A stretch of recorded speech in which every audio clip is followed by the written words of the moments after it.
한비자 시작을 해보겠습니다. 지사는 다리가 잘렸다고 울지 않는다. 이건 한비자 본인의 어떤 자의식이 담긴 말인데, 개혁을 하려고 합니다. 그 개혁의 컨텐츠를 가지고서 왕한테 군주한테 접근하는데 계속해서 방해받고 목숨까지 위협받는데, 그래도 굴하지 않고 나는 개혁을 가지고, 개혁 안들을 가지고, 컨텐츠를 가지고, 군주한테 접근하고 정치장에서 어떻게든 실현을 해 백성들을 살리고 나라를 또 안전하게 해보겠다. 이런 한비자의 또 다짐이 있는 그런 건데요. 재밌는 게 이게 있습니다. 그 뭐가 있냐면, 제자백가 시대에 노나라에 있고, 제나라에 있고, 연나라에 있고, 초나라에 있고, 한나라에 있고, 위나라에 있고, 조나라에 있고, 여러 나라가 있습니다. 당시를 어떤 시대라고 하냐면요. 천륜, 천하라고 합니다. 천륜, 철로 된 수레바퀴, 수레를 타고서 어디까지 가는 겁니까? 온 천하를 돌아다니는 겁니다. 변호사님도 아시겠지만 공자만 노나라만 있지 않았었죠? 제나라, 진나라 여기 많이 돌아다녔었죠? 사무정주라고 해요. 사한테는, 선비한테는 정해진 주인이 없다. 나라가 많이 있습니다. 제자백과 많은 사상가들, 판매자도 여럿이지만 내 걸 사줄 수 있는, 지식인의 그 재능을 사줄 수 있는, 구매자도 여럿인 상황이니까, 그런 그 지식인들이 한 나라에 집착할 이유가 없었고 자기가 태어난 나라에서만 활동할 이유가 없었습니다. 나한테 좋은 대우 주면 어떻게 하는 겁니까? 이직하듯이 다른 나라도 얼마든지 더 좋은 대우, 대접, 내 재능을 더 높이 사줄 사람을 찾아가지고 떠날 수 있는 그런 거였는데, 한비자 같은 경우는 그런 게 없었어요. 이 사람은 죽을 때까지 무조건 내가 태어난 나라, 내 고국 한나라를 위해야 한다. 강했습니다. 그래서 다른 데서 아무리 나를 불러준다고 해도 가는 것이 아니라 나는 한나라하고 내 생사고락을 같이 해야 한다. 운명을 같이 해야 한다는 생각이 강했는데, 그러니까 한비자가 좀 이런 게 있습니다. 지난 시간에 설명드린 대로 한나라, 한비자, 제가 어떤 환경이라고 했습니까? 중원이라고 했습니다. 중원이 어떤 땅이라고 했지요? 신들끼리 부딪히기는 각축장, 고난의 땅이라고 했습니다. 그러다 보니까 한비자의 사상이 우리하고 좀 잘 맞는 측면이 있는데, 그거 아니고도 이런 게 있습니다. 지사적인 풍모가 있어요. 나는 죽어도 한나라 나한테 뭐냐면 조국이라는 관념이 있습니다. 다른 제자백과 사상가들한테는 조국관념이 없었어요.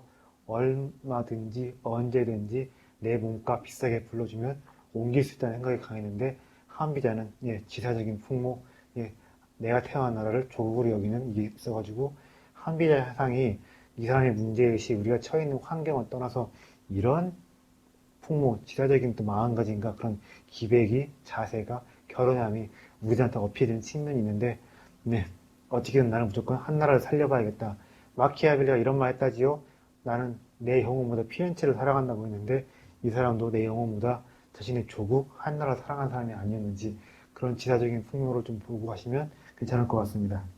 자, 근데 이 그림 한번 보여드릴게요. 이거 어떤 그림 같습니까? 사자성어를 군계 일학이라고 하지요. 자, 군계 일학이 무슨 뜻입니까? 어떤 뜻이죠? 그냥저냥한 사람들이 있고, 그냥 그런 사람도 있는데, 어떤 사람을 말하는 겁니까? 굉장히 조직이나 무리에서, 평균하고 다르게 평균 이상 월등한 수준을 갖고 있는 그런 사람을 군계 일학 어쩌고 이야기를 하지요. 그지요? 자, 이것은 군계 일학 사자성어이고, 어디까지나 관념 속의 이야기일지 몰라요. 이것은 그냥 책 속의 이야기일 뿐이고, 책과 현실, 교과서와 현실은 다릅니다. 젊은 분들이 좋아하는 말, 실사판이라는 말이 있습니다. 교과서하고 실사판은 또 분명 얘기가 다르지요. 실사판은 사정이 이러해요. 뭐예요? 제가 중국 가가지고 제가 중국 사이트 바이저를 찾아보니까 이런 게 나오더라고요. 이게 뭔 장면일까요? 평균에 맞춘 맞게 얘기하셨는데 이런 겁니다. 닭 여러 마리에 학 한 마리가 있으면 굉장히 돋보이고 막 뽐나고 막 우러러 볼 것 같지만 현실은 전혀 그렇지가 않습니다. 닭들이 단체로 달려들어가지고 쪼아서 그 학을 죽이려고 합니다. 조직의 평균보다 월등히 나은 사람, 실력, 잠재력, 또 원칙을 지키려는 것들 해서 조직의 구성원 평균보다 월등히 나은 사람들을 보면 그 사람을 대우해주고 대접해주고 이런 것이 아닙니다.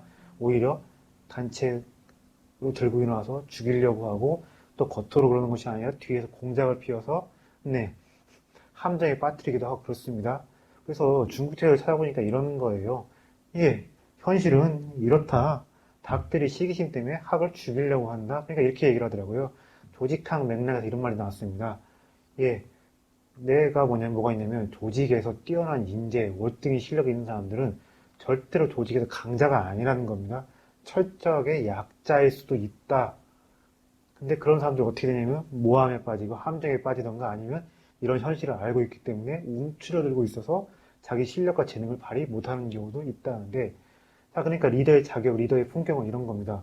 혹시 내 밑에 우리 회사에, 우리 단체에 학 같은 인물이 있는데 그 사람을 어떻게 생각한다는 말입니까? 강자요? 약자? 어떻게 봐야 한다는 겁니까? 약자입니다. 실력은 있는데 약자입니다. 그럼 어떻게 해야겠습니까? 보호를 해줘야 됩니다. 혹시 학 같은 인물이 있는데 움츠려 있는 거 아닌가? 또 학 같은 인물이 있는데 사람들의 어떤 무고라든가 모함 때문에 어떤 덫이나 함정에 빠져 있는 건 아닌가? 그래서 진짜 능력이 출중하고 재주 있는 그 부하들을 강자라고 보는 건 리더의 자격이 오히려 없다는 겁니다. 이런 것만 봐도 그런 것 같아요. 현실하고 분명히 교과서하고 현실이 다릅니다. 책하고 교과서는 책하고 그 현실하고 이게 같을 수가 없습니다. 그러면 그런 겁니다. 확실히 중국 사람 책을 보면 이런 게 있어요. 우리하고 다르게 노회함이라는 것이 있습니다. 어떤 노회함, 어떤 노련함, 현실과 분명히 교과서는 다르니까 현실은 현실대로 논리가 있어야 되고 거기서 뭔가가 또 다른 답을 찾아내야 한다는 생각이 있는데 우리도 좀 뭐랄까요 이런 게 뭐냐면 자기 책임을 안고 일을 추진해 본 사람들, 리스크를 안고 추진해 본 사람들 이런 해당 물정을 압니다만 지식인들 세치해로 돌려서 그것만 가지고 먹고 사는 교수들은요 이런 현실 잘 알까요 모를까요? 내 모든 걸 걸고서 리스크를 안고서 경험해 본 사람들은 군계 일학도 알지만 이런 것도 압니다. 하지만 공부만 사람들은 이런 생각만 하고 있는 거예요. 그러면 그런 사람들이 정책을 추진했을 때 뭔가 정부에서 일을 할 때 얼마나 결과가 담보되고 확률 높고 실제로 뭔가 긍정적인 방향으로 개선시키는 것을 할 수 있을까? 저는 좀 아니라고 보는데 교수님들이나 아니면 법조인들 이런 사람들 말고 애지간하면 정말로 조직을 다뤄본 사람들, 자기 한 사람을 고용해보고 사업을 해본 사람들 이런 사람들로 좀 내각을 구성하고 정부를 꾸리고 그런 사람들한테 기회를 주고 우리의 리더로 삼는 게 맞지 않나 그런 생각 좀 종종 하고 있습니다. 네. 이거 동감하시나요? 이런 실제로 보셨을 겁니다. 능력 없는 사람들이요 이런 게 있어요. 하나도 능력이 없는데 가끔 귀신같이 능력을 발휘할 때가 있습니다. 능력 없는 놈들 보면요 능력 있는 사람들이 귀신같이 알아봐요. 그리고 별 갖가지 꼼수와 억측 이런 모함으로다가 그 사람들을 어떻게 함정에 빠뜨리는데 능력 있는 사람들을 알아보고 능력 있는 사람을 찍어내는데 거기서만 능력을 발휘하고 부지런을 떱니다. 그런 게 있어요. 사람한테 재능에게 쏠림 현상이라는 게 있습니다. 톡톡 튀고 두뇌전이 빠른 사람이 고분고분을 할 것 같습니까? 전혀 그렇지가 않습니다. 원만하고 중재하고 합의를 잘 이끄는 사람들이 뭐냐면 벼락같이 결정하고 단호하게 방향을 잡고 이게 가능할까요? 그렇지가 않습니다. 재능이라는 건 쏠림 현상이 있고 이 사람의 재능이 이것들이 필요한 게 있고 이 사람의 재능은 이것들이 필요한 게 있는데 톡톡 튀는 두뇌전 빠르게 핵심을 잡고 막 그런 사람들 보면요 CPU 속도가 훨씬 빨라요. 근데 그런 사람들이 고분고분하고 비리잘 맞춰서 이렇게 되느냐? 아니거든요. 하지만 조직이 잘 나가려면 리더가 그런 사람들 보호해주고 함정에 빠지지 않게 카바를 쳐줄 수가 있어야 한다. 그렇게 생각을 해요. 네. 한두 사람의 그것만 가지고 할 수가 없잖아요. 여러 재능을 내가 활용할 줄 알아야. 그것에 빌리추가라 진정한 리더고 대표인데 이런 것들을 잘 보호 못 해주면 좀 그렇지요. 그리고 조직의 특성이 다분히 이게 있는 것 같아요. 사람들 똑똑한 놈들 여러 모여도 뭐가 있냐면 똑똑한 사람이 많이 있다고 하더라도 시간이 지나다 보면 신압으로 자기도 모르게 조직의 평균 수준으로 수렴을 해버립니다. 그런데 갑자기 이렇게 좀 높은 사람이 또 막 이렇게 월등한 사람이 들어오면 제가 이유 없이 믿고 이유 없이 꼴사납고 이유 없이 쟤를 찍어내고 싶고 그런 심보가 드는데 어떻게 보면 참 뭐랄까요. 사람이 두 사람만 모이고 세 사람만 있어도 뭔가 이상한 군중 심리가 있거든요. 조직은 이런 나쁜 삐뚤어진 자기도 모르게 나오는 군중 심리가 지배할 수가 있는데 늘 그런 것들과 직시하고 이런 것들과 싸울 수가 있어야 저는 리더가 아닐까 생각을 합니다. 의외로 보면요, 이 능력 있는 사람들이 움츠러들고 겁을 먹고 있거나 그런 경우도 많이 있는데 그럼 어떻게 해? 찾아내가지고 어떻게 해야 됩니까? 길을 알려주고 마음 놓고 일을 해봐라. 난 네 편이 되어줄 것이다. 이렇게 일을 시킬 수가 있어야 돼요. 근데 겁먹고 있고 움츠러져 있으니까 저는 무능한 놈에 생각하는 리더들도 많이 있는데 움츠러 들어 있고 아직 재능을 펼치지 못하는 그런 학들 일어서기만 하고 날개만 펴면 하길 수 있는 사람들을 찾아내서 조직을 찾아낸 다음에 일을 시키고 능력을 어떻게 빌릴 수 있는 거, 그게 어떻게 보면 리더가 아닐까 그런 생각 많이 하고 있습니다. 제가 보는 군대 일학의 논리는 이렇습니다. 자, 근데 이것을 제가 왜 가지고 왔냐면 이런 겁니다. 자, 뭐가 이런 겁니다. 네. 자, 직장에서요, 사장님이, 회장님이 모든 일을 다 할 수가 없습니다. 그리고 내가 주식을 가졌지만, 커다랗게 내가 주식을 보유한 주주지만 내가 역시 경영을 할 수가 없습니다. 자, 우리는 국민이지만 먹고 살기 바쁘니, 우리는 분명히 뭐죠? 주권자지요? 국민으로 주권자이면 헌법에 어떻게 나와 있어요? 예, 대한민국의 주권은 어디서 나온다고 되어 있죠? 예, 국민에서 나온다고 되어 있지요? 그죠? 그래서 예전에는 자, 대자백과 시대 때는 그 지식인들이 왕 앞에 가서 나 이런 사람이고 이런 능력이 있으니까 채용을 주시오. 이런 것을 뭐라고 했습니까? 유세라고 했는데 지금은 어떤 걸 유세라고 합니까? 선거 때 후보자들이 국민들한테 가서 나 좀 찍어주세요. 이걸 유세라고 하지요. 그때는 주권이 왕한테 있지만 지금 주권이 누구한테 있어요? 국민들한테 있지요. 뭐 근데 사실 현실을 보면 역시 또 그것도 좀 아리까리하지만 그렇다고 치자고요. 네, 분명히 헌법으로 그렇게 규정하고 있으니까. 자, 근데 대통령 그리고 뭐 공무원들, 고위 관료들, 공무원들, 국회의원들 이 사람들 뭡니까? 우리의 상전 아닙니다. 왕 아닙니다. 어디까지는 우리의 뭐지요? 대리인입니다. 사장이 다 일을 할 수 없으니까 대리인을 뽑는 것이고 직원들을 뽑는 것이고 주주가 일을 할 수 없으니까 경영자를 뽑는 것인데 자, 경영자한테는 뭐냐면 직원들은 경영자의 대리지만 경영자는 또 주주들의 대리인일 수가 있지요. 이런 겁니다. 자, 조직 내에 유능한 사람이 있고 무능한 사람이 있고 학 같은 사람이 있고 닭 같은 사람이 있다. 근데 그 학은 뭐겠습니까? 유능하고 재능을 발휘할 수 있는 좋은 대리인이지만 저 닭들, 학을 특히 쪼아 죽이려는 사람들 어떤 대리인입니까? 무능하고 나쁜 대리인이지요. 한비자 생각이 이런 겁니다. 군신 관계는 어디까지나 대리인인데 어떻게 하면 대리인들이 일들 하게 할 것이냐, 대리인들이 딴 생각 못하게 할 것이냐, 또 나쁜 대리인이 어떻게 하면 좋은 대리인을 찍어내거나 괴롭히지 못하게 할 것이냐 이런 이야기인데 기본적으로 한비자가 이렇습니다. 예, 군신 관계를 뭐 삼강으로 이런 거 얘기 안 합니다. 삼강 이런 식으로 이야기해서 군주를 뭐 아버지, 신하를 뭐 아들 뭐 이런 식으로 이야기하고 유사 가족 관계, 유사 부자 관계로 이야기를 많이 하지만 그런 거 한비자한테는 일도 없습니다. 예. 그리고 신분적 상하관계, 종속관계라고 사실 보지도 않고 맹목적으로 충성을 요구하거나 신화된 도리를 나한테 잘해야 한다. 나한테 몸과 마음을 바쳐야 한다. 이런 소리 철저히 배제하려고 합니다. 군신관계는 무엇이냐? 예, 주인, 대리인 관계입니다. 내가 필요하니까 직원을 뽑습니다. 내가 필요하니까 경영자를 둡니다. 내가 필요하니까 국회의원 갖고, 공무원들을 두는 것이고 하는 것인데, 그런, 뭐냐면, 철저하게 주인과 대리인으로 보고 있는데, 제가 한번 그 원문 한번 읽어볼게요. 1번입니다. 신하는 죽을 힘을 다하여 군주와 흥정하고 군주는 장록을 내부해서 흥정한다. 군주와 신하 사이는 부자 간의 친근한 관계가 아니라 이해를 타산하여 나온 것이다. 뭐지요? 이해를, 이익으로서 이익을 매개해서 만난 사이라는 겁니다. 내가 쟤를 이뻐서 월급 주고 부리는 것이 아닙니다. 쟤를 월급을 주고 부려야만이 사업체가 돌아가고 내가 더 큰 돈을 벌기 위해서인 것이고 대리인은 사장이 이뻐서 일을 하고 그런 것이 아닙니다. 내가 일을 성실히 하고 계약서에 쓰여진 대로 이행을 해야만 뭘 할 수 있습니까? 월급을 받을 수가 있겠고 뭘 할 수 있죠? 먹고 살 수가 있는 것이지요. 그래서 철저하게 군신관계라는 것은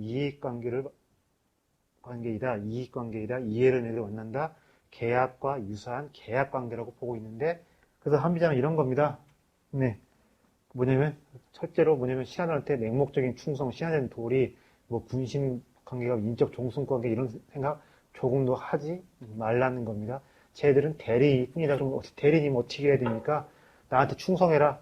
주인의식을 가져라. 이런 소리 다 쓸데없는 소리예요. 아마 사장이 노력한다고 해도 제가 나를 주인으로 저 사람이 주인의식을 가지겠습니까? 또 아마 가족 같은 관계 어쩌고 한다고 해도 말이죠. 사장이 나한테 아파트 사주고 지금 지금 유학 보내주고 결혼할 때 집 사주고 그런 거 아닙니다. 가족 같은 회사가 어디 있습니까? 그지요? 예, 어디까지나 계약 관계인데 대리인이 어떻게 일 잘하게 할 것이냐, 대리인이 어떻게 유능함을 바라게 할 것이냐, 합리적인 인센티브 제도를 짜서 어떻게 하면 대리인이 자신을 위해서 일하게 할 것이냐, 그런 쪽으로 생각을 해봐야 한다는 건데, 육아사상의 약점은 이런 게 있어요. 기본적 육아사상은 이게 문제예요. 자식된 도리를 해야 한다, 부모된 도리를 해야 한다. 이러다 보니까 육아사상은요, 거래 관념이 없어요. 내가 기부하면 뭐 해야 됩니까? 기부엔 테이크지요. 이런 육아는 이런 관념이 없으니까 자식이니까 다 해야 됩니다. 아니면 부부니까 또 다 해야 됩니다. 신하니까 신하의 도리로 또 다 해야 된다고 하는데 이런 관념에서는 절대 이런 당위 관념에서는요 절대로 거래 관념이 생길 수가 없어요. 자, 근데 계약은 기본적으로 무엇입니까? 거래지요. 난 이런 조건을 준다. 내가 이거 준 대신 너 나한테 뭘 줘야 한다? 이것을 줘야 한다. 기본적으로 계약은 뭐지요? 거래와 교환이지요. 그러니까 동양이 왜 거래 관념, 교환 관념이 약하고 계약 정신이 없느냐? 이런 거예요. 유학 사상의 책임이 큽니다. 서양은 어떻습니까? 서양은 일단 이게 있습니다. 자, 구약이 있고 신약이 있습니다. 유대교, 기독교가 있어요. 구약이 뭐예요? 옛날의 약속입니다. 신약은 뭡니까? 새로운 약속, 갱신된 약속이지요. 하느님과 나가 뭐 하는 겁니까? 예, 계약관계 약속을 맺는 겁니다. 내가 약속을 지켰으면 하느님 나한테 뭘 주는 겁니까? 상을 주는 것이고, 어겼으면 뭘 주는 것이죠? 예, 벌을 주고, 누구처럼요? 예, 아덴과 이브처럼 퇴출되는 것입니다. 예, 그러니까 또 뭐가 있냐면 서양은 또 이게 있습니다. 미일 문화권이고 지력이 약하다 보니까 외부 세계가 교육을 안 하면 살 수가 없어요. 지중해, 예, 그 대항해 시대 생각하시면 될 텐데, 걔들은 늘 외부 세계가 교육을 해야 됩니다. 상업도 뭡니까? 역시요. 거래고 교환이지요. 또 걔들은 또 이게 있습니다. 용병이라는 게 있어요. 예, 고구려, 백제, 신라, 우리 중국, 명나라, 송나라 용병 쓴 적 있어요? 있습니까? 없습니까? 없습니다. 우리는 기본적으로 징집을 해서 국군을 부립니다만 서양은 용병을 통해서 예, 안보상의 문제를 많이 해결해온 역사가 있고 지금도 마찬가지입니다. 지금 또 미국 분명 용병 상당히 뿌리고 예, 상당히 그 뽑고 쓰고 있습니다. 용병 쓰면 돈이 많이 들고 사실이지만 미국 군인 한 명 죽어버리면 어떤 문제 생겨버립니까? 돈 문제만이 아니라 정치적 부담도 그럼 비용이 커지기 때문에 지금도 미국 적지 않게 용병 쓰고 있고 프랑스 가면 뭐가 있어요? 예, 외인 부대 있지요? 그지요? 저는 용병이라는 게 그렇습니다. 우리나라, 우리 조국 할 때는 그냥 징병에 관여를 하냐 용병은 맨입 절대 부릴 수가 없어요. 철저하게, 네, 뭘 씁니까? 계약서를 씁니다. 그지요? 써가지고, 네가 이번에 날 잘 지켜주면, 이 일을 잘 해내면 약속한 대로 돈을 주겠다고 합니다. 그래서 서양 같은 경우는 거래, 교환, 이런 관념이 확실하고, 약속 관념이 확실하면 우리처럼 아님 말고, 약자라고 해서 그냥 이거 물러달라고 떼쓰고 강자라고 해서 계약하면 맺었는데 깡짜 부리고 이거 전혀 안 됩니다만 동양은 그런 거 잘 몰라요. 거래, 예, 교환, 계약관념 없습니다. 그래서 뭐가 있냐면 이런 게 있습니다. 명확하게 계약서를 쓰고 난 이렇게 이행하겠다. 그 조건을 너도 이렇게 이행을 해라. 이런 게 없다 보니까 쓸데없는 오해, 낭비, 착취가 발생합니다. 예, 알바하고 사장님하고 어떻게 가족관계 있을 수가 있습니까? 말도 안 되는 소리죠. 그지요? 근데 사장님도 알바생도 계약서에 써야되는 대로 이행을 하려고 노력을 해야 되는 겁니다. 이런 것들이 없으니까 쓸데없이 막 오해하고 낭비하고 착취가 벌어지는데 한국인들이 부족한 거 계약과 사적 착취, 공권력이 다 개입하는 것이 아니라 사인 간의 계약을 통해서 각자의 삶을 각자가 책임진다는 관념이 약한데 거기에 적지 않게 육아의 문제가 있습니다. 이거 어떻게 생각하세요? 계약관념. 한국은 너무 부족하다고 생각하는데 특히 법조인들이나 이런 생각 많이 하실 거예요. 저놈이 저럴 줄 몰랐다 이런 소리를 합니다. 명확하게 계약서를 쓰고 약속을 하는 것이 아니라 형님만 믿습니다 이러다가 나중에 저놈이 저럴 줄 몰랐다 인간적으로 이럴 수 있냐 뒤통수 맞다 이런 소리 하는데 어떻게 생각하세요 변호사님? 이런 거래 계약과 어떻게 생각하세요? 자, 주인, 대리인, 모순, 이거 아시지요? 기본적으로 그러니까 한비자 이런 게 있는 겁니다.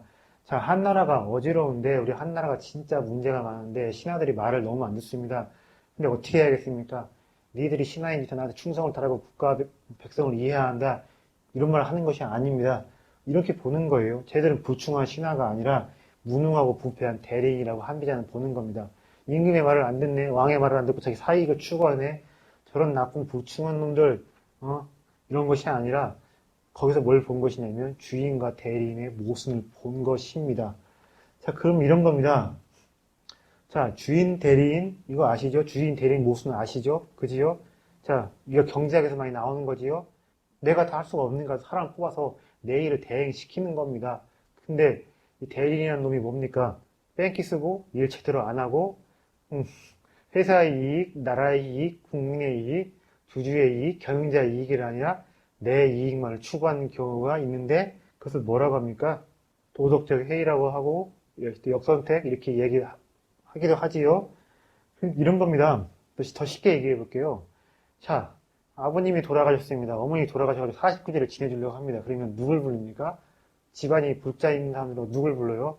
절에 가서 하든가 스님들을 부릅니다. 그지요? 내가 연구를 할 수는 없는 노릇이에요. 내가 연구를 못하니까 스님을 부르는 겁니다. 자, 그러면 연불 하는 중은 뭐겠습니까? 대리인이고 그 사람한테 제밥을 주기로 약속한다는 뭐예요? 그지요? 나는 뭐겠습니까? 주인이지요? 근데 연불을 하는 스님이 중이 연불 제대로 안 합니다. 그렇게 해야 49제 제대로 끝내가지고 우리 아버지 어머니가 좋은 데로 가셔서 환생할 텐데 제대로 연구를 안 합니다. 하지만 제밥에만 관심이 많아요. 그런 걸 그 뭐겠습니까? 그것도 일종의 뭐예요? 주인과 대리인의 모순이 드러나는 것입니다. 대리인이 주인을 위해 일하는 것이 아니라 자기 신만의 이익을 위해서 일을 하고 때로는 이렇게 하면 나한테는 이롭지만 주인한테는 회사한테는 국가 백성한테는 굉장히 해로운 결과가 나올 수 있습니다. 하지만 그래도 내 이익을 위해서 감행을 합니다. 그런 일이 굉장히 비일비재한 게 인간 세상이지요. 자, 그리고 어떤 문제가 있냐면요. 역선택 이런 겁니다. 나한테 이로운 거, 주인한테 이로운 거, 나한테 이롭지만 주인한테 해로운 거. 하지만 거기서 어떤 걸 선택한다는 거예요. 주인이 기준이 아닙니다. 국가가 기준이 아니라 백성이 기준이 아닙니다. 내 이익을 기준으로 하다 보니까 어떤 선택이 어그러지는 잘못된 선택을 한다는 거예요. 본인한테는 합리적일 수가 있지만 국가, 백성, 국민들한테는 회사한테는 안 좋은 선택을 할 수가 있는데 그게 역선택의 문제입니다. 그리고 이런 것도 있어요.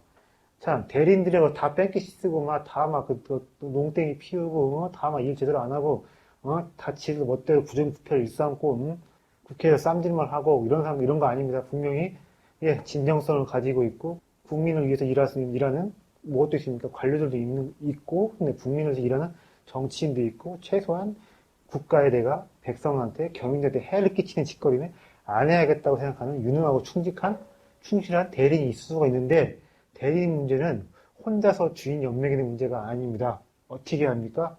현실의 군계 일학처럼 얘들이 유능하고 성실한 대리인들을 쫓아내고 못살게 굴고 한다는 겁니다.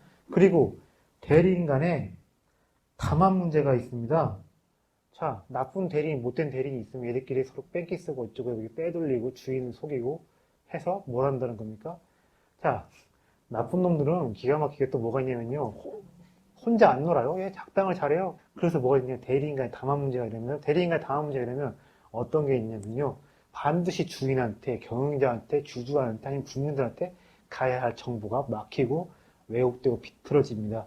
여기에서 굉장히 커다란 문제와 비극이 잉태되기도 하는데, 한비자가 보는 군신관계, 간신배들의 문제는 이러한 대리인 문제와 모순들이 모두 다 드러나는 것으로 본 것입니다.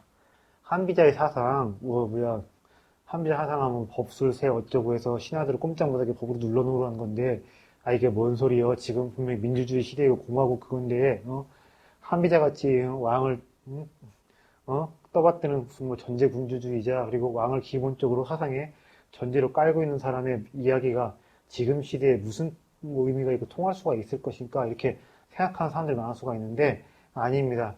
철저하게 주인과 대리인 문제에서 날카롭게 포착을 했고 이 문제 가지고 이렇게 천착을 많이 했는데 이렇기 때문에 한비자의 이것이 뭐냐면 지금 우리나라 지금 현실에도 아니면 다른 나라 다른 때에도 시공을 초월해서 먹히고 통하고 어떤 시사적인 그런 맥락이 있다는 것입니다. 참 이렇게 한비자가 사상이 이런 게 있는 겁니다. 굉장히 합리적인 구석이 있는 것입니다. 육아처럼 그냥 좋은 그냥 말씀, 교장 선생님이 훈화 말씀, 이런 것이 아니라 정말 뭘 보는 겁니까? 현실을 제대로 이렇게 보고 있는 것입니다. 자, 근데, 이런 게 있습니다. 더 나아가 이런 게 있어요. 파당이라는 문제가 있어요. 파당이 뭔 뜻이에요? 똘똘 뭉치고, 담합을 하고, 입을 아예 맞추고 있는 것입니다. 근데, 회사에 10명의 직원이 있고 한두 명이 성실한 직원이고 나머지 애들 9명이 빼기스 놈입니다. 너 뭐 잘났다고 네가 또 뼈 빠지게 일하고 사장이 더 보너스 주는 거 아닌데 뭐 이렇게 애를 쓰냐고 뭐라고 합니다. 또 뭐 어떤 게 있습니까? 다른 농대표인데 몇 놈들이 들어가지고 그냥 일을 열심히 하고 정직하게 일을 합니다. 그러면 내가 농대표에서 드러나서 사장한테 또 혼나거나 임금을 깎일 있는데 그럼 어떻게 하는 거예요? 나머지 게으른 놈들, 이상한 놈들이 이렇게 뭉쳐가지고 얘를 쪼아대고 배제하는 건데 이런 문제가 있습니다. 정보 자원을 통제합니다. 뭔 소리겠어요? 자, 내가 아마 주인이지만, 사장이지만, 회사가, 가게가 어떻게 돌아가는지 일일이 다 알 수가 없어요. 그지요? 내한테 분명히 필요한 정보가 있는데, 내가 다 알 수 없습니다. 그럼 어떻게 해야 되는 겁니까? 밑에 직원들이, 밑에 대리인들이 그때그때 필요한 정보들을 이야기해줘야 됩니다. 맨 위에 있는 회사 사장하고 밑에 있는 말단지가 이렇게만 보실 것도 아니에요. 나를 바로 밑에서 보좌하는 비서들, 나를 바로 밑에서 보좌하는 민정수석도 뭡니까? 대통령 우리의 대리인이지만 민정수석은 또 누구의 대리인이에요? 예, 대통령의 대리인이고 비서도 뭡니까? 대통령의 대리인이죠. 자, 우리가 일을 다 해서 할 수 없으니까 대통령을 뽑았는데 대통령도 분명히 자기가 또 다른 대리인이 필요한 겁니다. 근데 비서라는 놈이 민정수석의 놈이 자기 생각만 하고 자기 이익만 챙기고 이런 여론의 흐름들, 민심의 동향들 그리고 또 친인척들의 비리들 이런 정보들 얘기 안 해줍니다. 네, 나쁜 대리인이니까 나쁜 대리인의 문제가 생기는 건데 나쁜 대리인 자체가 정보를 받고 통제를 하지만 대리인들끼리 이렇게 뭉쳐버리면 이런 문제가 더 두드러지는 거예요. 자, 그리고 관료자원 통제, 이거 쉽게 말하면 이런 겁니다. 자, 무능한 신하들, 띨띨한 신하들이 많고 착하고 충실한 신하들이 많은데 띨띨하고 사악한 놈들이 충직한 신하들을 어떻게 한다는 겁니까? 공격하고 내모는데 1대1로 승부 보는 것이 아니라 못된 놈들은 꼭 일진은 꼭 몰려다니죠? 다음을 이뤄가지고 어떻게 한 겁니까? 유능한 대리인을 배제하고 유능한 신하들, 유능한 관료들을 어떻게든 간에 찍어내서 왕 눈에, 최고 관리자 눈에, 주인 눈에, 주인이 못 부려먹게 쫓아낸다는 소리입니다. 자, 그러면 어떻게 해야겠습니까? 철저하게요. 왕은 조정 내에서 이걸 해야 됩니다. 특히 최고 권력자는 뭐가 있냐면 나쁜 대리인들끼리 서로 뭉치지 못하게, 유착하지 못하게, 결탁하지 못하게 이런 것들을 막아 놓아야 하는데 한편으로는 제가 살짝 이렇게 돌려서 얘기를 해볼게요. 자, 왕이 있고 신하가 있습니다. 왕은 뭐라고 했죠? 아버지가 아니라 뭐라고 했습니까? 주인이라고 했고 신하는 뭐라고 했습니까? 대인이라고 했습니다. 근데 한편으로 보면 이렇게 볼 수가 있어요. 한비자는 또 이렇게 보기도 합니다. 왕은 뭐냐면 소비자입니다. 신하는 뭡니까?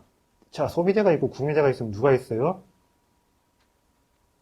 구매자가 있으면 판매자가 있는 것이며 소비자가 있으면 공급자가 있는 것입니다. 왕은 관직과 명예, 국가의 녹본을 가지고서 뭘 사는 거예요? 신하들의 재능과 능력을 사는 것입니다. 근데 소비자는 왕 한 사람인데 판매자는 여럿입니다. 그럼 판매자들끼리 서로 뭘 해야 좋습니까? 경쟁을 해야 됩니다. 내가 어떻게 하면 더 나은 정치 상품, 정치 서비스를 만들고 개발시켜 볼 것인지 서로 경쟁을 해야 되는데 갑자기 얘들끼리 서로 뭘 합니까? 카르텔 담합을 해버려서 형편없는 질의 정치 서비스고 상품이지만 높은 가격에 사도록 소비자를 압박하고 선택의 여지가 없도록 만들 수가 있는 것인데 그러니까 한비자 논리는 이것입니다. 자, 나쁜 대리인들이 있습니다. 또 대리인들끼리 뭉쳐서 파장을 이룹니다. 그러면 일종의 공급자들끼리 담합을 통해서 독점하는 그런 문제가 생긴다는 것입니다. 왕은 소비자입니다. 신하들은 1인 기업입니다. 정치 서비스, 정치적 재화를 공급하는 1인 기업입니다. 자, 각자가 기업이면 어떻게 해야겠습니까? 소비자 입장에서 봤을 때는 기업들끼리 서로 견제하고 경쟁을 하는 게 좋습니다. 그래서 더 나은 정치 상품, 더 나은 정치 서비스를 제공할 수 있게 서로 경쟁을 해야 내가 뭘 할 수 있는 겁니까? 좋은 것들을 내가 구매할 수 있는 것이고 더 낮은 가격에 살 수가 있는 것이지요. 하지만 뭐냐? 이런 겁니다. 특정 신화만 이뻐합니다. 그러면 특정 신화가 어떻게 해야겠습니까? 특정 신화만 싸거든요. 그럼 어떻게 해야겠어요? 그 사람을 중심으로 뭐가 생깁니까? 파벌이 생기고 걔 밑으로 또 사람들이 또 어떻게 해버려요? 줄을 서지요. 그러면 유착이 되는 것이고 결탁이 되는 것인데 서로 더 나은 정치 서비스, 더 나은 정치적 재화를 공급하려고 경쟁을 하겠어요? 안 하는 거겠어요? 안 하지요? 그래서 애덤 스미스하고 한비자가 닮은 면들이 여러 가지가 있는데, 애덤 스미스 기본적으로 뭘 좋아합니까? 완전 경쟁 시장을 좋아하지요. 공급자들끼리, 판매자들끼리 서로 경쟁을 해야만 소비자가 더 높은 효용을 얻고 또 뭐가 한다고 합니까? 자, 공급자들끼리 경쟁을 합니다. 소비자는 더 높은 효용을 얻습니다. 그러면 거기서 소비자만 만족하는 게 아니라 뭐가 또 는다는 겁니까? 사회 전체적인 부가 늘어나고 국부가 축적이 된다는 것인데, 굉장히 애덤 스미스 경쟁을 좋아했는데 한비자도 경쟁을 좋아했습니다. 신하들끼리 서로 늘 어떻게 해야 한다? 경쟁을 시켜야 한다. 그것입니다. 회사도 뭡니까? 회사도 근무성적 평가 이런 거 왜 합니까? 대리인들끼리 뭘 시키는 거예요? 예, 경쟁을 시키는 것이지요. 똑똑하고 성과 내고 퍼포먼스 좋은 직원들 어떻게 승진시키면 그걸 통해서 뭘 할 수 있는 겁니까? 내가 더 유능하고 내가 더 빈틈없이 일을 하려고 서로 다른 직원들보다 일을 잘하려고 경쟁을 하는 것인데 마찬가지입니다. 경쟁이 무조건 나쁘다 이렇게 알고 있는 사람 많은데 그렇지가 않습니다. 한미자 사상의 주 세가는 이렇습니다. 군신관계는 뭐다? 주인과 대리인이라고 했습니다. 어떻게 해야겠습니까? 충성을 다해라. 나를 아버지처럼 매셔라. 이렇게 한 거 아닙니다. 좋은 대리인이 많아지게 만들어야 됩니다. 예, 그리고 나쁜 대리인들이 사라지게 만들어야 됩니다. 뺏기 쓰고 자신만 이익을 위한 놈을 어떻게 해야겠습니까? 국법으로 명확하게 책임을 물어야 됩니다. 그리고 또 성실하게 일 잘하는 사람도 어떻게 해야겠습니까? 예, 상을 주고 더 높은 관직에 올려주고 이렇게 공정한 인사 체계와 인센티브 체계를 마련하면 대리인들이 일을 하게 좋은 대리인들이 많아지게 만들 수가 있지요. 그리고 대리인 사이에서 어떻게 해야 더 좋은 대리인이 많아진다고 했지요. 경쟁을 유도하고 경쟁을 하게 해야 되는데 한비자가 말한 법, 한비자가 말한 술, 한비자가 말한 세, 한비자 정치사상의 세 가지 핵심 법술세라는 것들이 다 뭐냐면 별거 아니에요. 좋은 대리인이 많아지게 대리인들이 야무지게 일을 하게 그러기 위해서 말한 것들입니다. 법을 통해서 명확한 공정한 인사행정을 하고 술을 통해서 뭐냐면 술이 이것입니다. 신하들 말을 다루는 어떤 통제의 기술이고 어떤 원칙인데 술을 통해서 뺏기 쓰는 나쁜 대리인들이 없게끔 만들고 세가 또 무엇입니까? 뒤에 가서 세 자세히 설명할 것인데 군주가 가지는 어떤 독점적인 정치적 지위 아니면 주권자의 대리인들을 일 잘하게 만들고 빈틈없이 통제 관리해야만 뭘 할 수 있다는 겁니까? 주인의 지위가 주인의 경영 실적이 주인의 또 뭐죠?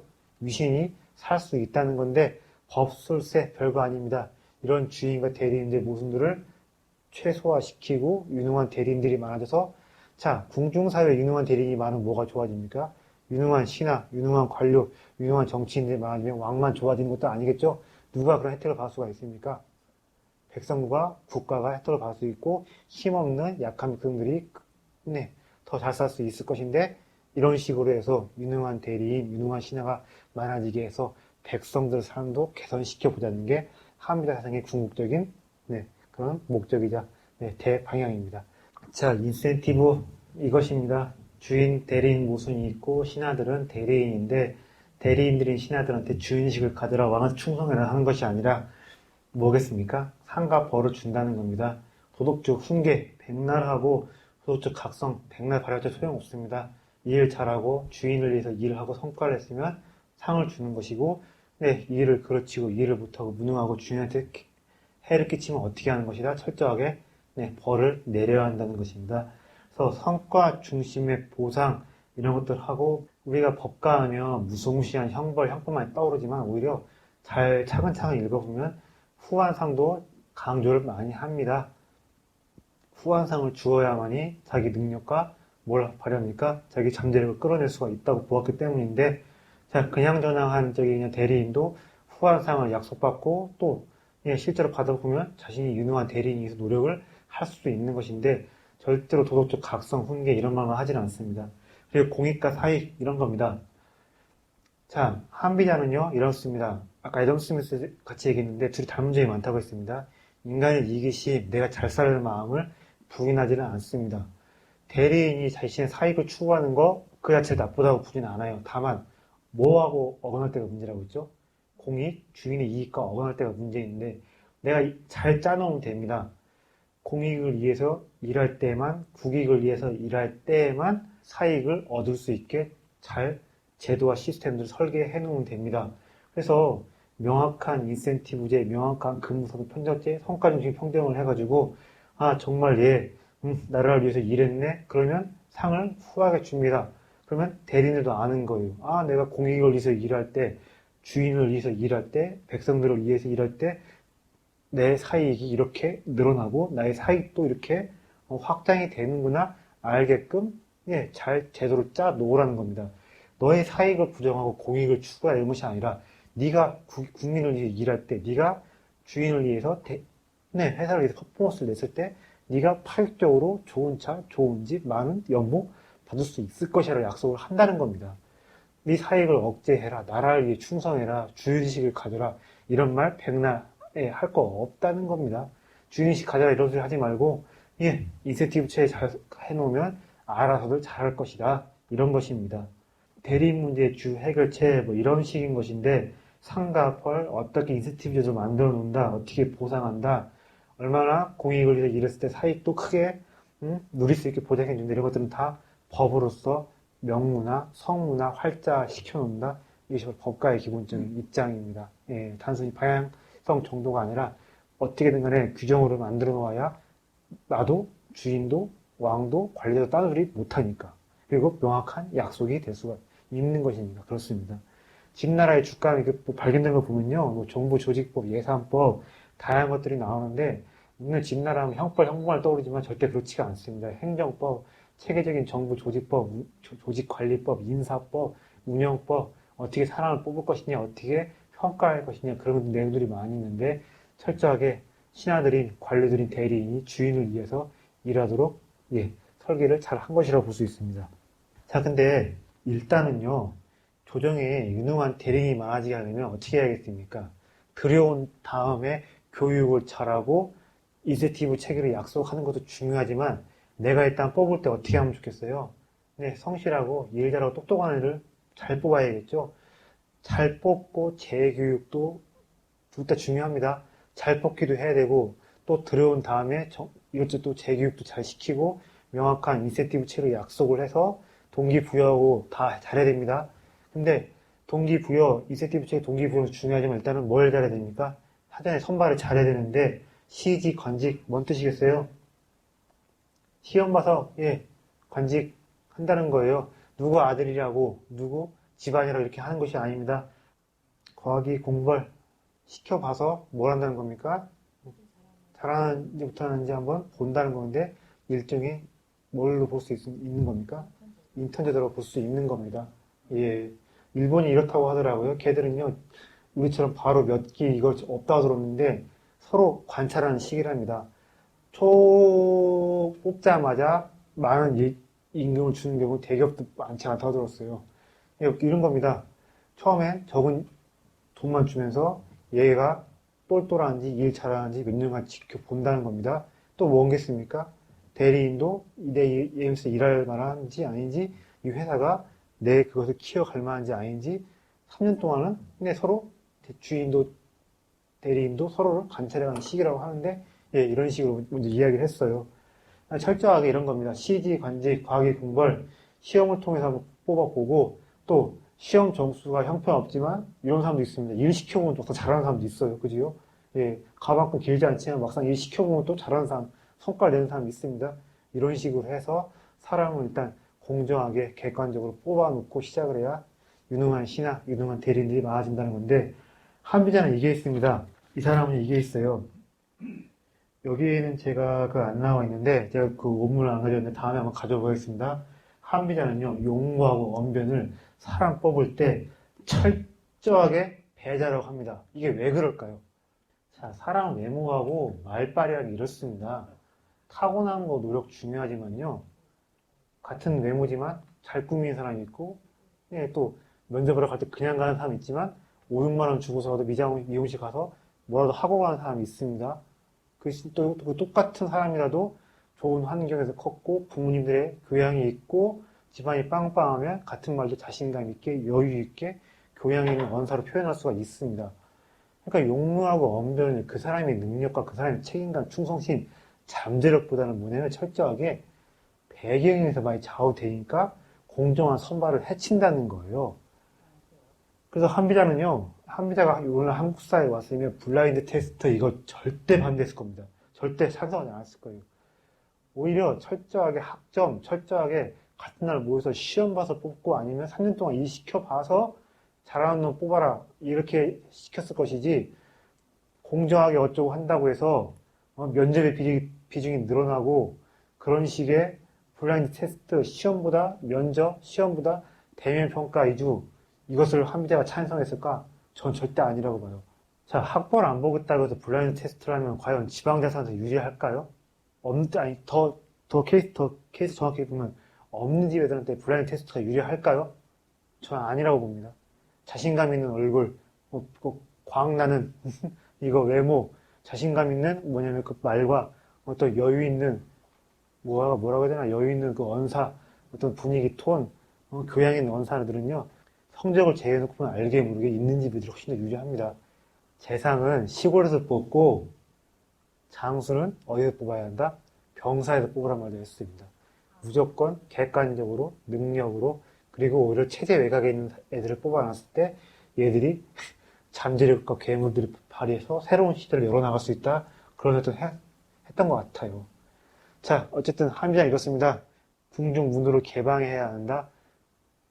객관적으로 사람을 뽑아야 되고 실력이 있으면 배경과 부모, 신분을 보지 말고 뽑아서 써야 한다. 일단 이렇게 인사를 해야만 뭘 할 수 있다는 겁니까? 유능한 대리인들을 내가 부려먹을 수가 있다는 것입니다.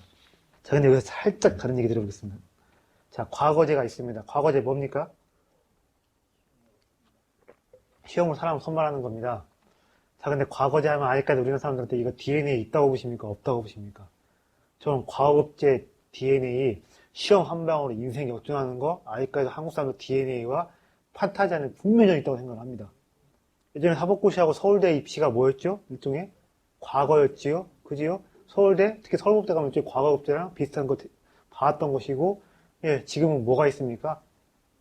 지금 그나마 나와 있는 게 공무원 공무원 그거밖에 없는 것 같고, 일종의 그 로스쿨은 그거죠. 과거제를 민간한테 외주를 준 거죠. 네, 그지요? 네. 근데 한국 사람들이 분명히 시험에 대한 판타지가 있습니다. 그지요? 네, 시험을 통해서, 신분이 갑자기 확 늘어나는 그런 판타지가 있는데, 이것이 왜 그러냐면, 고려시대 때 우리가 거의 1000년 동안 했던 과거제 때문에 그렇습니다. 예. 자, 근데 과거제는 육아의 그걸까요? 법가의 그걸까요? 누가 원래 더 강하게 주장했던 걸까요? 육아가 아니라 법가입니다. 법가 측에서, 예, 객관적인 근거로 사람 뽑아보자. 법가 측에서 먼저 이야기를 한 거예요, 사실상. 근데 육아가 나중에 왜 타협을 했습니다. 왜 타협을 했을까요? 어쨌든 사람을 뽑을 때 경전, 사서오병입니다. 육아의 경전으로 텍스트를 합니다.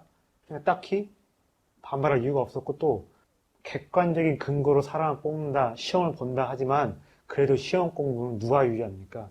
귀족과 사대부, 땅이 있는 지주들이 일방적으로 유리합니다. 그러니까 육아쪽 사람들 대부분 다 귀족들이 있는 게 많았어요. 그러니까 장기적으로 자기들한테 유리해 하니까 딱히 반발할 이유가 없던 겁니다. 귀족 집단 내부의 천거와 소개 이런 것들에서 과거로 간다고 할 때 분명히 반발했던 건 사실입니다. 육아가 대단한 게 그거예요. 다른 사상가들은 그게 별로 없는데 육아는 어떻게 되냐 텍스트를 만들고 텍스트를 정리하고 그걸로 가지고 늘 제자들을 가르치려고 해요. 자, 중국무술 아니면 예술 아니면 뭐죠? 그 선종을 보면 이런 게 있지 않습니까? 몰빵 전수가 있습니다. 가장 총명한 놈한테 내 무술 초식을 다 전수해버리고 가장 총명한 제자한테 뭐랍니까? 의발을 전수한다고 하지요. 근데 육아는 그런 게 없어요. 다른 동양 예술 문학이라든가 어떤 뭐 저기 선종이라든가 그런 것들은 몰빵 전수를 많이 하는데 육아는 텍스트를 만들고 활자시켜 놓은 다음에 한 교실에 여러 명 앉혀놓고서는 S급 제자 한 놈한테 몰빵하는 것이 아니라 A급 제자를 여러 명을 키웁니다. 근데 당시에 텍스트를 가지고 사람 뽑는다고 할 때 만들어진 텍스트가 경전이 그거밖에 없어요. 그거 어떻게 하겠습니까? 육아 경전으로 하는 거예요. 네. 한비자가 끊임없이 중신들을 욕을 하고 중신들을 가지고 비판하고 어떻게 하면 중신들을 제어할 수 있을지 계속해서 그런 말들을 합니다. 자, 근데 중신이 뭘까요? 다 써져 있습니다. 그지요? 예. 자, 부패하고 나쁜 대리인입니다. 자, 당시에 신하들은, 그러니까 과거를 통해 들은 관료라기, 그 월급을 받는 관료가 아니라 이런 사람들이 많았어요. 자신들의 영지가 있고, 에리어가 있고, 관료, 또 따로 또 가신들을 부리고 군사들을 또 부리기도 하는. 그러니까 그런 거죠. 단순히 신하 또 정도가 아니라 그런 겁니다. 강타자, 나라는 강타자이고 여차하면 아예 왕의 권좌에 도전할 수 있는 그런 거였는데, 그러니까 한비자가 중신이라는 얘기를 쓴 겁니다. 그래서 뭐 제나라의 전씨 집안, 또 북방의 진나라 3개를 쪼개버린 한씨 집안, 유씨 집안, 조씨 집안, 이런 사람들을 얘기를 거느리는데, 적지 않은 자기 세력이 있습니다. 따로 가신 집단이 있습니다. 자기 영지가 또 있습니다. 그렇기 때문에 무거울 중자를 쓴 게 아닌가 싶은데, 나쁜 대리인들입니다. 부패하고 나쁜 대리인인데 아주 막강한 힘까지 있습니다. 네트워크가 있고. 그런데 당도 지인이라고 합니다. 왜 당도 지인일까요? 여기 도자가 분노자예요. 어떤 길을, 그런 뜻이 있습니다. 왜이란 뜻이 있어요. 당도 지인, 뭐겠습니까? 자, 내가 좋은 대리인이, 좋은 훌륭한 신하가 주인한테 가서 어떤 개혁의 컨텐츠들을 이야기하고, 이런 식으로 인사를 하시고, 이런 식으로 정책을 벌이십시오 하고, 네, 조언을 하려고 하는데 어떻게 한다는 겁니까? 그 길을 담당하고 있다는 겁니다. 나 아니고는 왕한테 접근하지 못한다. 길을 막아 놓는 거예요. 천주지신, 천자가 뭔 천자예요? 핍박한다, 이런 뜻입니다. 예. 대리인들이 힘이 세지면 어떻게 되는 겁니까? 왕을요. 아예 허수아비로 만들어 놓을 수가 있습니다. 대리인인데 자신이 왕한테 가는 길을, 자, 왕한테 가는 길, 접근할 수 있는 통로, 정부 통로 다 막아놓고 있고 자기가 열쇠를 열고 하는 겁니다. 천주지신, 자신의 힘이 세진 궁극적으로 왕도 주인도 잡아먹을 수 있는 그런 존재입니다. 그리고 네트워크 그 자체라고 했는데 이런 겁니다. 말씀드렸죠? 나쁜 대리인, 특히 단순히 나쁜 대리인 정도가 아니라 힘이 강한 대리인들은 뭐냐면 그 사람들 밑에 줄을 서는 사람들이 생기니까 다른 신하들이 그 사람한테 충성하겠어요? 아니면 왕한테 충성하겠어요? 예, 2인자의 힘이 세지면 다 밑에서 눈치를 보지요. 파벌의 중심이고 나쁜 대리인이고, 나쁜 대리인 더 많아지게 하고, 나쁜 대리인들 유착시켜서 결국 뭘 한다는 겁니까? 자, 인간이 또 모이면 또 이게 있어요. 인간들이 모이면요, 더욱더 자신들의 이기심과 욕망을 더 크게 키웁니다. 그리고 또 사람들이 모이면 또 뭐가 됩니까? 또 감정이 더 커져요. 그러니까 대리인들이 모여서 파벌을 이루고 파벌의 중심이 다 생겨버리면 단순히 사익적으로 추구하는 것이 아니라 국익과 백성들의 이익을, 안전을 크게 해치는 그런 암세포로 자라날 수 있는데, 한비자 사상은 어떻게 하면 이 중심들을 찍어 누르고 찍소리 못하게 해볼 것인지 그런 쪽으로 이야기를 상당히 많이 합니다. 자, 분명히 기억해 주십시오. 한비자 사상 그 책에서 가장 많이 등장하는 것인데, 역사적 인물로는 제나라에 여가 수조가 있었다, 연나라에 자지라는 사람이 있었다, 아니면 진나라에 한씨 집안, 유씨 집안이 있었다, 제나라에 전상이 있었다 얘기를 하는데, 끊임없이 그 중신들이 어떻게 횡포를 부리고 백성들을 못살게 굴고, 또 왕의 지위를 찬탈해서 왕한테 왕의 목숨을 끊는지, 권력을 어떻게 빼앗는지 계속해서 역사적 사례를 가지고 중신들을 이야기를 하는데, 중신 꼭 기억해 두셔야 앞으로 수업 강의 때 따라올 수가 있습니다. 자, 근데 반대로 법술지사라는 사람이 있습니다. 법과 술이 있습니다. 이런 법으로 나라를 다스려 가보자 이야기할 수 있습니다. 그리고 이런 술로서 신하들을 제어하자고 이렇게 이야기를 합니다. 자, 법은요, 신하하고 백성 모두에게 적용되는 것이며 왕도 지켜야 될 것입니다. 근데 술은 누구한테만? 오로지 신하들만을 관리하고 통제하는 기술인데, 자, 법은 모든 사람, 술은 신하한테만 한정되는 일종의 왕만이 가지고 있는 독점적인 통치 기술이라고 할 수 있는데, 법도 필요하고 술도 필요합니다. 상은 법만 있어가지고 폭망했다고 합니다. 간신들을 제어하지 못해서. 그리고 누구더라, 그 신물에는 술만 있었기 때문에 망했다고 하는데, 한비자가 이렇게 얘기를 한 것입니다. 어떤 법과 사상가 선배 누구는 법만 있어서 폭망했다, 어떤 사람은 술만 얘기해서 폭망했다. 근데 법과 술, 그것만 가지고는 안 된다. 법만 있어도 안 되고 술만 있어도 안 되고 둘 다 있어야 한다고 했는데, 법술지사는 이런 사람들입니다. 이런 법, 이런 술, 뭐가 있다는 겁니까? 대안이 있다는 겁니다. 단순히 저기 누구 신하 나빠요, 저의 옷 데끼세요, 이런 말이 아니라, 이렇게 개혁을 밀어붙이십시오, 이런 법으로 국력을 일신하십시오, 이런 술로서 신하들을 통제하고 다루십시오. 뭐가 있다는 겁니까? 컨텐츠가 있는 그런 대리인이라는 겁니다. 또 뭐냐면, 예, 기백과 의지도 있습니다. 쫄지 않습니다. 저기 중신이 커다란 세력을 이루고 있고 파벌의 중심에 서 있고 왕한테 총애받는 저 간신의 대장놈이 날 싫어한다고 하도 날 죽이려고 해도 절대로 쫄지 않고 나가서 왕한테 어떻게 접근해서 이런 식으로 나라를 살려봅시다. 이런 식으로 국정을 이신해보고 조정의 분위기를 깨끗하게 해봅시다. 그럴 수 있는 용기와 기백, 어떤 자기 헌신이 있는 사람이 바로 한비자가 말한 법술지사입니다. 자, 유능한 대리인이 될 수 있습니다. 유능한 대리인입니다. 그리고 나라를 구하는 대리인이 될 수가 있습니다. 못된 대리인도 청소해낼 수가 있는 것이고 왕한테, 주인한테 대안들을 얘기할 수 있는 준비된 대리인인데 한비자의 자의식입니다. 나는 무엇이냐? 나는 누가 되어야겠다? 한나라를 살리는 법술지사가 되어야겠다는 자의식이 있는 겁니다. 한비자가 생각하는 나는 내 법술지사다 이런 거죠. 그리고 한비자가 또 계속해서 이 책에서 보면 그런 얘기가 나옵니다. 중신들의 예로서 누구누구 막 지적을 하고 걔들을 그런 중신들을 내버려 두거나 무시하면 왕이 얼마나 험한 꼴을 보는지 역사적인 사례도 이야기하는데 반대로 중신이 아니라 법술지사들 역사에 존재했던 법술지사의 존재들도 이야기를 하면서 네 왕한테 그 말을 합니다. 근데 기본적으로 이게 있어요. 오기와 사람 같은 사람이 법술지사입니다. 나라를 강하게 하려고 왕한테 접근을 해서 작업이 성공해서 왕한테 유세에 성공해서 왕 밑에 남아서 왕 옆에서 계획을 일구는 사람들인데 유가는 이렇게 말을 합니다. 도가 있으면 나서고 나라에 도가 없으면 응거한다고 합니다. 도가 있으면 나의 재능을 펼치고 도가 없으면 물러나서 처사로 살면서 제자를 키우던가 아니면 자기 목숨을 지키고 개죽음을 피한다고 합니다. 근데 한비자는 그런 거 없습니다. 오기사항 같은 경우 실제로 개혁하다가 죽어왔어요. 뭔 말입니까? 육아는 기본적으로 프리라이더 의식이 있어요. 도가 있으면 나가서 벼슬하고 도가 없으면 벼슬하지 않고 나가서 물러나서 응거하고 제자나 키우고 만다.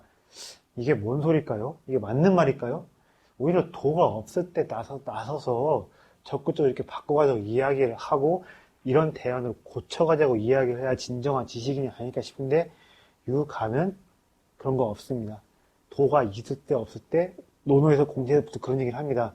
나라에 도가 있을 때 없을 때 임금이 멀쩡하면 나가야 한다. 조정에 괜찮은 사람들이 많으면 나가야 출사를 해야 한다. 반면에 임금이 오락가락 맛이 가 있고 궁중에 나쁘고 흉악한 신하들이 많다 싶으면 어떻게 해야 한다? 쓸데없이 나가서 개죽음 당하지 말고 물러나서 자기 뜻을 간직하고 제자나 키우면서 살아야 한다. 이거를 육아의 출척한 점인데 출할 때가 따로 있고 처할 때가 따로 있다는 겁니다. 출사할 때가 따로 있고 처신할 때가 따로 있다고 하는데 육아는 이렇게 어떻게 보면 그걸 좀 번디르르하게만 그럴싸한 말로 표현했지만 그냥 무인승차 의식이에요. 도가 있을 때 정치를 해야겠다. 임금이 영명하고 정치를 행해질 때 내가 나가서 그때만 정치를 출사를 해야 한다. 이게 건강한 의식이라고 할 수 있을까요? 이게 과연 지식인의 책임과 책무를 다하는 어떤 건강한 의식 구조 자세라고 할 수 있을까요? 없을까요? 저는 절대 아니라고 봅니다. 그러니까 어떻게 보면 기회주의적인 것이고 기회주의적 속성을 지식인이 보이면 안 된다고 생각하는데 조직과 사회가 건강하려면 별거 없습니다. 무임승차자들을 없게 만들고 무임승차자들한테 주는 게 없게 떨어지게 만들고 대신에 누구한테 파격적인 상을 줘야 됩니까? 하드 캐리어들한테 파격적인 상을 줘야 되는 것입니다. 하드 캐리어한테 떨어지는 것이 없고 무임승차자들한테 무저 관련 놈들한테 적지 않게 떡구멍을 떨어지면 그 조직을 위해서 헌신하고 자기 개발을 하고 능력을 발휘할 사람들 있습니까? 없겠습니까? 없어질 겁니다. 근데 가만 생각해보면 우리 한국 사회가 하드 캐리어들을 지원해주는 사회일까? 아니면 무임승차자들한테 너무 관대한 사회일까? 가끔 그런 생각 좀 많이 하고 있습니다. 근데 안타까운 게 그거예요. IMF 때 굉장히 많은 그 엔지니어들이 딸렸습니다. 근데 한국 사회의 압축 성장의 핵심이 어디 있었냐면요. 매해 전화기 공대에서 우수한 인재들이 잘 교육받은 인재들이 쏟아 나오고 그런 사람들이 혹사마다 안 하고 야근마다 안 하고 주말 근무마다 안 하고 일을 했기 때문에 여기까지 온 건데 IMF 때 잘리고 가정에서 이렇습니다. 그분들하고 얘기하면 가끔 우시기도 해요. 나를 갈아 넣어서 내가 나를 이렇게 해서 내가 정말 개고생해서 나라한테 커다란 공을 한 것 같은데 IMF 때 국가한테 버림받지, 사회한테 버림받았지, 가정한테 버림받았지, 지금 가끔 등산이나 하시던가 치킨집 차려서 일하고 계시는데 나보다 공부 못한 공무원이 나한테 갑질하고 있고, 나 훨씬 잘 살고 있다. 그리고 나는 그때 나는 버림받아서 아직까지 삶이 회복이 안 되고 이렇게 이름꼴로 살고 있는데 이게 뭔가 이렇게 울기도 하시고 그러시는데 이공계 전사들이 진짜 많은 큰 공을 세웠어요. 근데 그 퇴역한 이공계 전사들한테 우리가 과연 한 번이라도 제대로 사회적으로 호명을 한 적이 있느냐, 손을 내밀어 본 적이 있는가 생각을 합니다만, 어떻게든 하드캐리어, 늘 말씀드렸지만 위험을 지고서, 예, 싸우는 사람들, 저는 이국준 교수님의 그렇게 생각을 합니다. 이국준 교수님이 말씀하시는 외상센터 지원 얘기도 단순히 외상센터에다가 돈을 달라, 지원해달라는 것이 아니라, 외상센터 뭐 하는 곳입니까? 자, 어떻게 보면 의사들도 전쟁터에서 싸우는 사람들, 위험과 안고 싸우는 사람들을 볼 수 있습니다. 응급실에서 술 처먹고 운전자 하다가 실려오고 선 많이 있습니다. 그지요? 뭐겠습니까? 이국준 교수님의 그런 것도 저렇게 보고 있어요. 단순히 외상센터에 대한 지원과 돈, 이것이 아니라, 우리 국가가 뭘 해야 한다?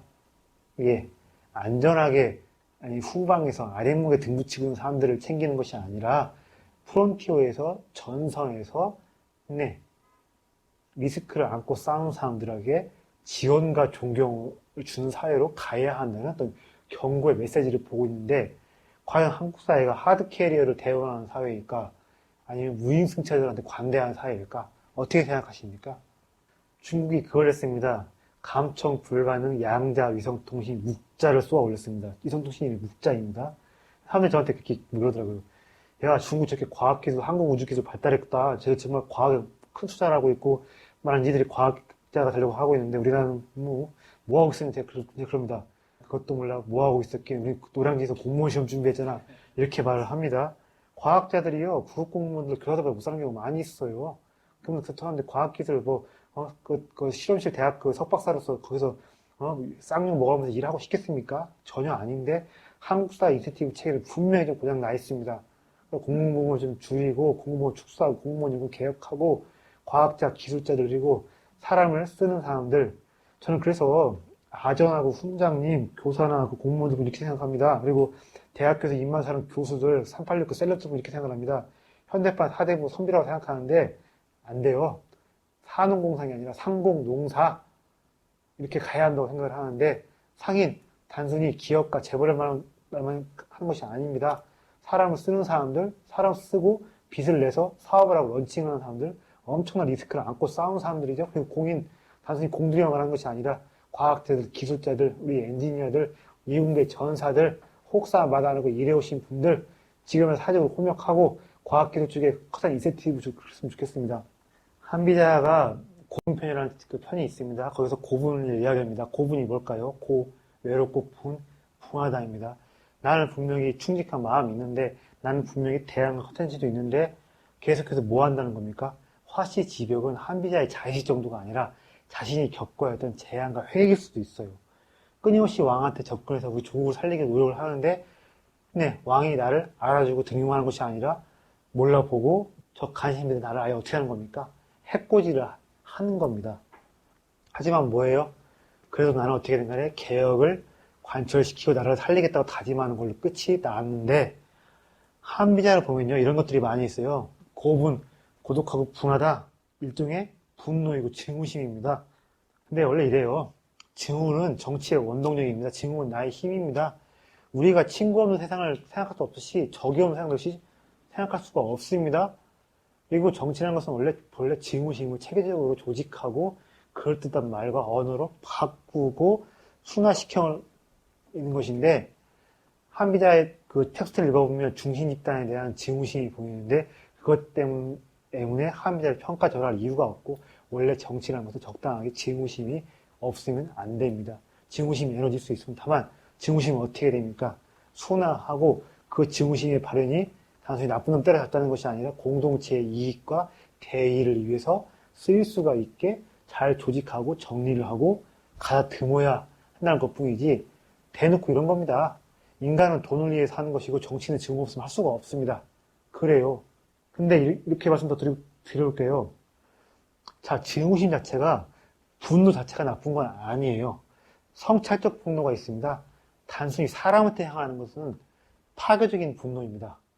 대신에 성찰적인 분노, 나쁜 놈 어쩌고 욕만 하는 것이 아니라 어떻게 해야겠습니까? 문제를 향해야 됩니다. 문제를 풀 수 있는 대안까지 고민을 해야 됩니다. 우리는 이런 세상 만들어 보겠다. 우리는 이렇게 새로운 대안적인 세계를 꿈꿔본다. 앞서 말씀드린 사는 공상이 아니라 뭐라고 했지요? 상공, 농사. 예, 그리고 또 뭐죠? 사람이 먼저다가 아니라 개인이 먼저다.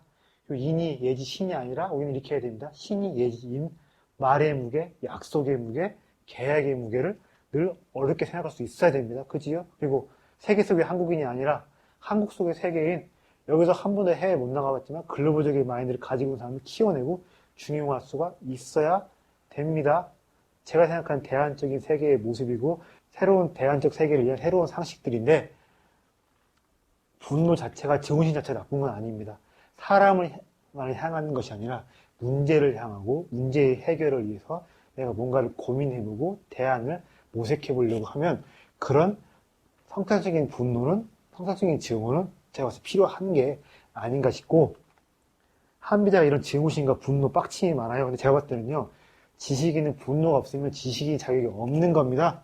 오히려 분노가 있어야만 책임 있는 자세인 것이고 공동체에 애정 있는 관심의 표현을 하는 거라고 보는데, 잘못된 모습에 분노하고 사회의 모순 때문에 이 약자들과 힘없는 사람들이 죽어가는 것을 봤을 때, 네, 화도 내고 그런 것들을 밖으로 표현도 해내고, 저는 그게 정말 진정한 지식인의 자세와 자격이 아닐까 싶은데, 증오 자체가 나쁜 거다, 분노 자체가 나쁜 거다, 저렇게 보지를 않아요.